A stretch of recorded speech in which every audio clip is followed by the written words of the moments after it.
and operated bar and hearth that nurtured bebop jazz. Yep, indeed it did. And no matter which way you cut it, Bluebird Inn was magic.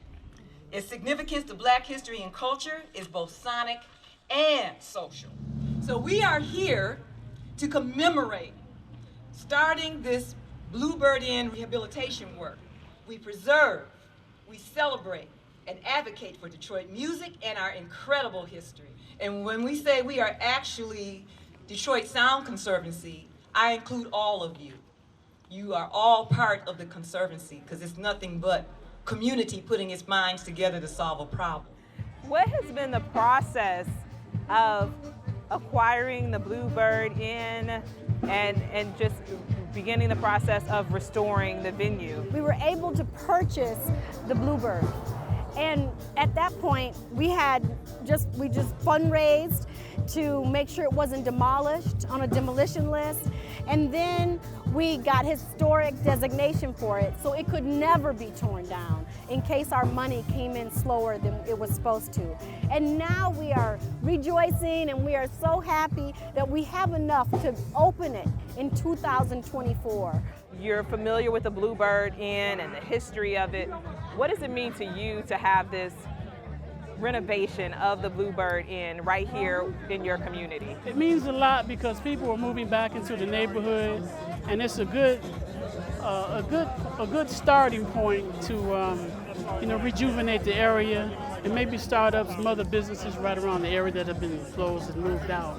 I'm smelling the ribs, the chicken. Yes. You got some good stuff going. Absolutely. You're here to feed the people, the Yes. volunteers, and everyone that's here to celebrate the events. We have a meals program that we do. The Detroit Sound Conservancy has been our partner for about 6 years. And so my first barbecue here was in 2018 for Motor City Makeover when we cleaned out the building. And so we've established a pretty good rapport and a great partnership since. What are you looking forward to most about the Bluebird Inn opening in the next 18 months? I think just having somewhere else to be able to go to for live music and a hangout spot. I mean, we're here on Tireman, not too far from Motown, not too far from Submerge and everything else that's going on here on the boulevard. So I think to be in this neighborhood and have another spot in the neighborhood that people are so familiar with is just an amazing thing. So I can't wait till it opens. What does this day mean to you here at the Bluebird Inn? This day is really a culmination, Cecilia, of just many years of love for this particular place. I remember the first time I came here, I actually snuck out with a girlfriend of mine when I was about 15. We were actually too young to drive, but we used to drive anyway. You were still driving? Yeah, so when our parents went to bed, I went over to her house and she said, "We're gonna sneak out tonight. Where should we go?" I said, "Let's go to this jazz club over here called the Bluebird." Over time, I had a chance to actually work here when they did a reopening here in the 90s. And then just to be able to have my youngest son be a drummer and to be here for another opening of this place, it's just, everything comes full circle. Knowing that you'll be able to play in the same place that your mom snuck off to first and then was able to come back and play and perform as a bassist, how does that feel? It feels, it's really indescribable, really, when you think about it. Knowing us, as well as my mother, so many of my mentors have graced this stage as well, be it Roy Brooks, George Davidson, my hero Elvin Jones. Being a part of this groundbreaking is immaculate to me.